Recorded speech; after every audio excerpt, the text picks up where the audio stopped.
Hello. My name. Where's my name? No, I'm just kidding. My name is Jimmy Chan, believe it or not. Welcome to my channel, Food for HNM, where we discuss all things Holy Bible. We are reading from the book of 1 Samuel. It's not 1 Samuel. It's 1 Samuel. Remember, Samuel is an exceptional person, and he is going to be the high priest. So 1 Samuel 3, the next section, is titled, The Lord Calls Samuel. The boy Samuel ministered before the Lord under Eli. In those days, the word of the Lord was rare. There were not many visions. So remember, perhaps the Spirit of the Lord, it's like power, you become the Hulk. If you were a judge, if the Spirit of the Lord, descended or came upon me, I'd just be like, yeah. Okay, so, but the word of the Lord, it seems, could at the very least give you visions. One night, Eli, whose eyes were becoming so weak that he could barely see, was lying down in his usual place. The lamp of God had not yet gone out, and Samuel was lying down in the house of the Lord where the ark of God was. Then the Lord called Samuel. Samuel answered, "Here I am." And he ran to Eli and said, "Here I am, you called me." But Eli said, "I did not call. Go back and lie down." So he went and lay down. I think Samuel was very young at this point in time. Very young, like 2. I don't know. Because doesn't Samuel seem he doesn't know much, Lie down. He's like, he must be a little boy, Eli's like, go back, go lie down, go back to sleep, go lie in your little bed, your little bed.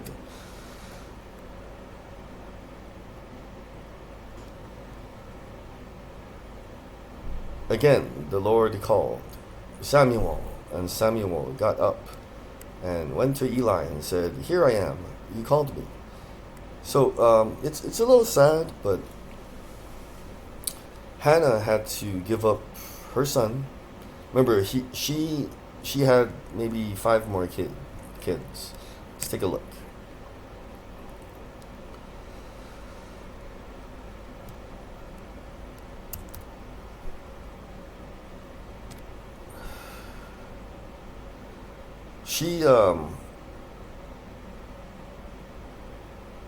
She could not have children, and then her first child was Samuel. But she said, "Vow to the Lord, that he will be yours and he will obey you, and he will be a Nazarite, so he will have an incredible destiny, like Darth Vader. His destiny is a great destiny. He will be great. Samuel will be great." But she could not see him that often because he was raised in the tabernacle. She had to just drop him off at church, and he lives at church. But it says here that he belongs to the Lord. So it's kind of like God the Creator, right? The Lord, Jesus, the Son, and his Kadosh Malachim. And there are other ones called Kadosh Hasidim, They're sort of invisible, but they could appear out of nowhere and it looked like a human being. But they're kadosh malakim, these holy angel warriors, and they're actually married. They're couples. So every holy angel warrior, it's not written here, but they have a wife. A holy angel queen, or like a princess. And so you have to imagine like a baby or like a young boy. He just lives in like a church. There must be like there are offices in churches, but sometimes there's like another room, like a room where you can eat your meal. Maybe they just made like they had a construction guy put up a wall and a door, and they put a little bed in there. I'm just imagining it was probably a lot nicer. But if you want to imagine what Samuel's life earlier in his life was like, it might have been like that. Like his mom just like dropped him off at church, and Samuel, you have to. This is your home, you have to live there and grow up in this church. And God himself and his kadosh malakim, his holy angel warriors and their wives, the holy angel like queens and princesses, they will like take care of you. They will raise you as God's child or their child. But it doesn't mean Hannah's not Samuel's mom. She would visit him at least once a year. But I'm realizing that although Samuel could hear and probably even see kadosh malakim, like he could see ghosts. Remember that Samson. Remember Samson was a Nazarite, but his mother had to make sure, like a mother's sometimes has to check on you. Samson's mother had to make sure that he did not eat anything that had grapes in it, and he cannot drink anything that was fermented. So no beer, no wine, no like yogurt, and he could not cut his hair. And this is a secret one, but he can't touch dead things. Not quite. I mean, he could, but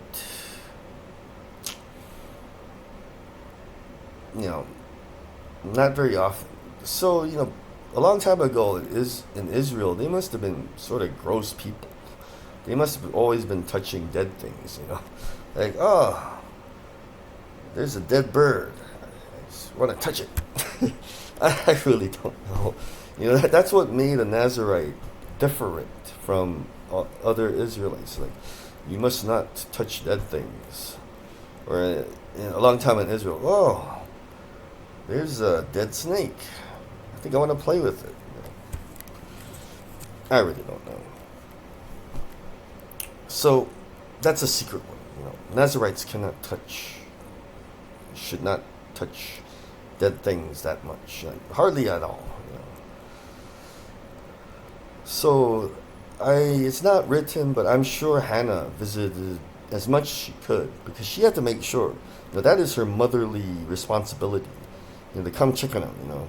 Samuel, you're not eating anything made of the grape, are you? And like, look at him, because that is still his mother. Okay, so finally we're gonna start reading. I apologize. So we were looking for something, and that is how many kids, how many brothers and sisters did Samuel have?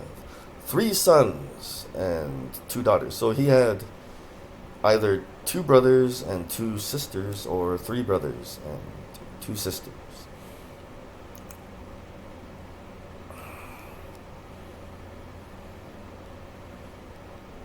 So let's now start to read First Samuel 3. Continue. Pardon me. Start and continue. Yes, I know they are 2 different words. You know what's really funny?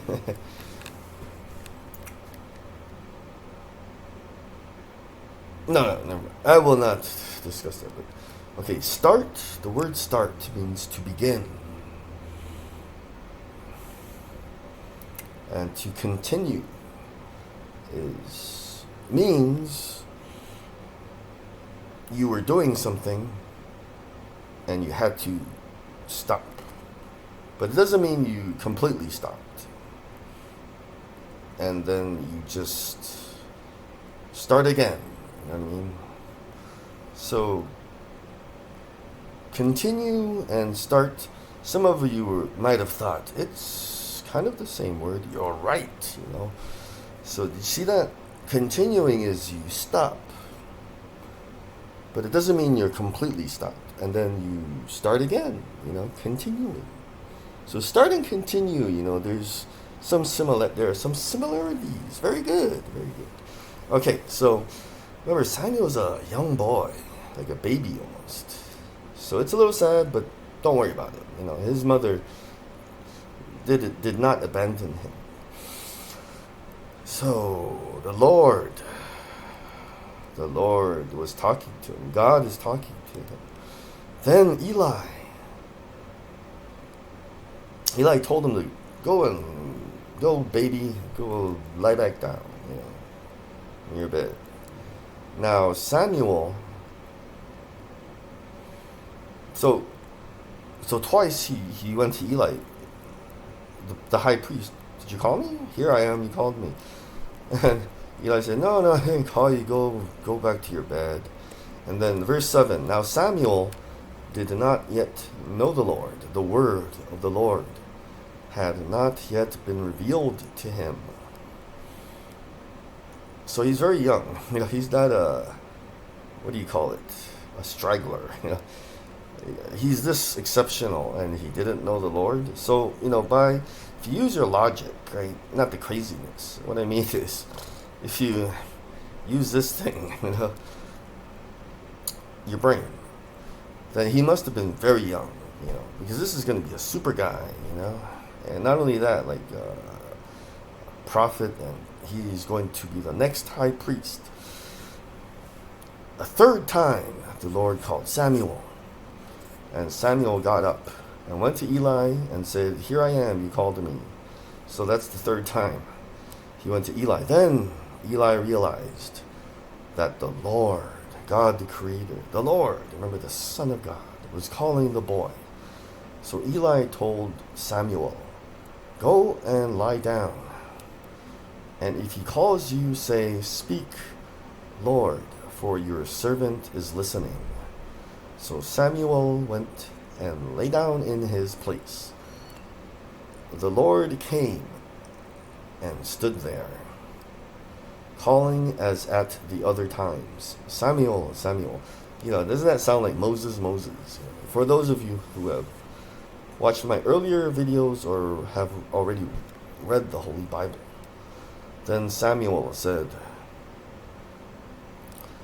Speak, for your servant is listening.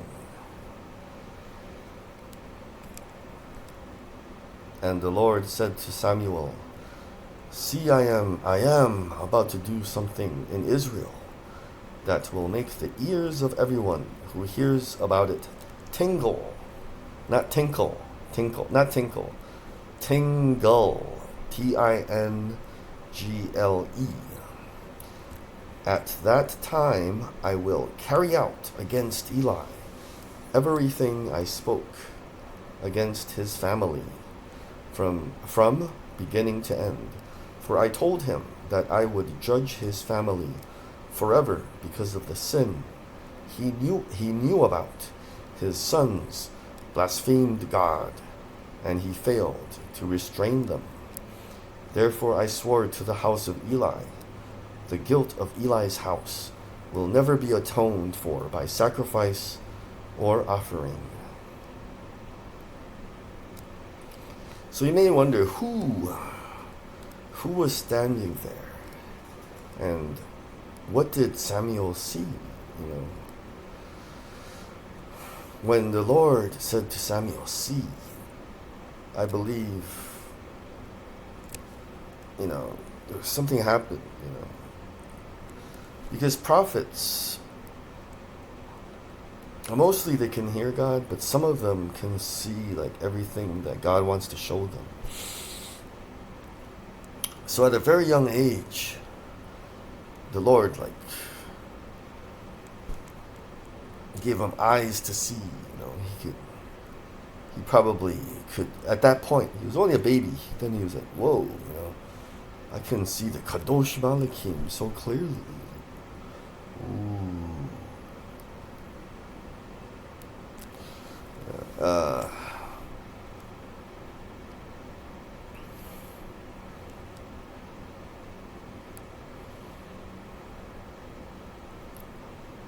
So Samuel, verse 15, Samuel lay down until morning and then opened the doors of the house of the Lord. See, we're talking about visions, right? Eyes. Visions aren't just dreams. Sometimes a vision, you can have it at any time of the day, But you must belong to the Lord. You must be loyal. You must serve him. Like Darth Vader, yes, my Lord, to the emperor, it shall be done. Then you know that whatever you receive in a dream or a vision, it comes from the Lord. Samuel lay down and opened the doors. He was afraid to tell Eli the vision. So what he saw was a vision.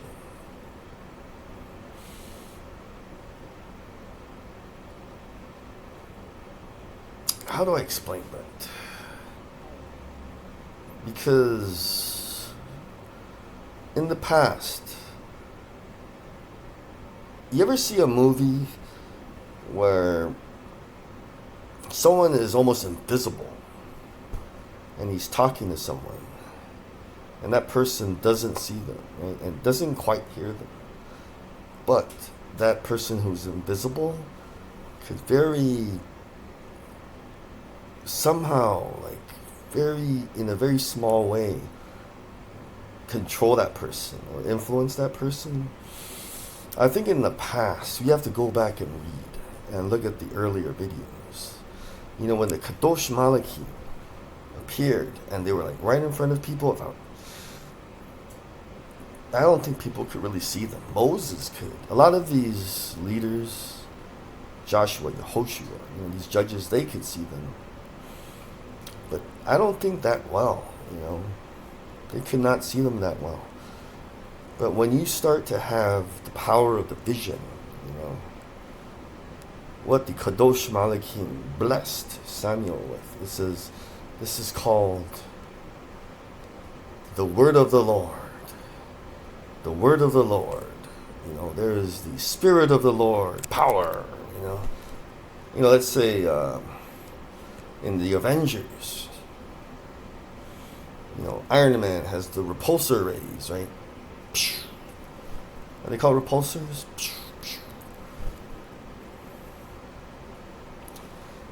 The Spirit of the Lord is like Hulk power, And the word of the Lord, at the very least, gives you vision power.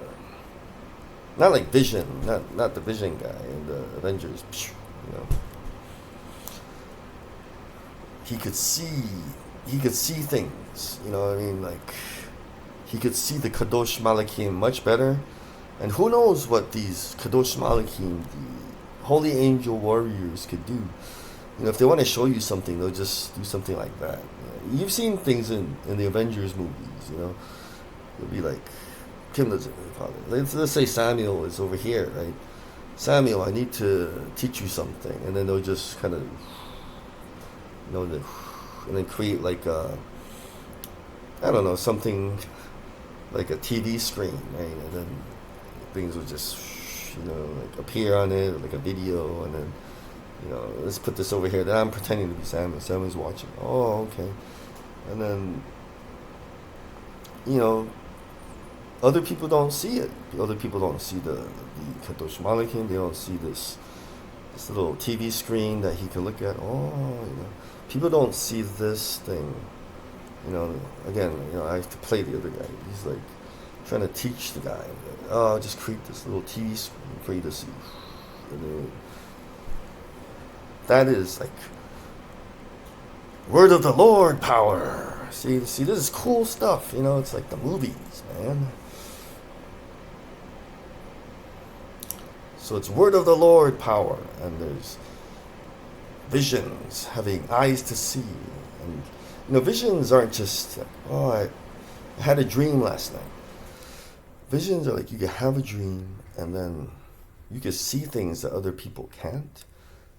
And then sometimes the Lord, right, God the Creator, or He sends these Kadosh Malakims, and you can see those guys, and then they'll like do something like, ooh, let me show you something. And you're like, oh, I can see that too. So vision, being able to really receive, being able to really receive like a high level of this visions, the ability to see visions, at a high level. It's cool, man. It's cool.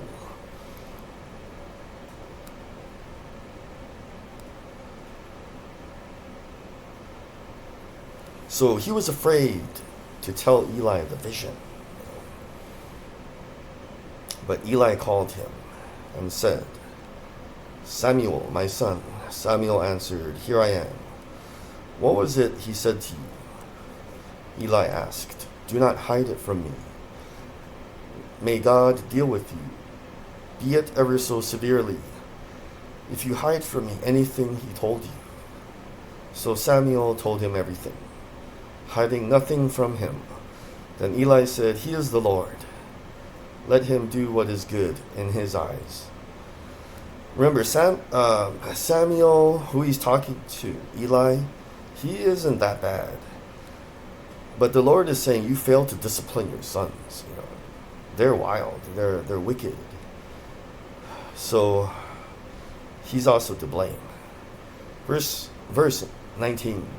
The Lord was with Samuel as he grew up, and he let none of Samuel's words fall to the ground. And all Israel, from Dan to Beersheba, recognized that Samuel was attested as a prophet of the Lord. The Lord continued to appear at Shiloh, and there he revealed himself to Samuel through his word, through the word power. Thank you for listening. Remember, keep God first, and He'll take your place.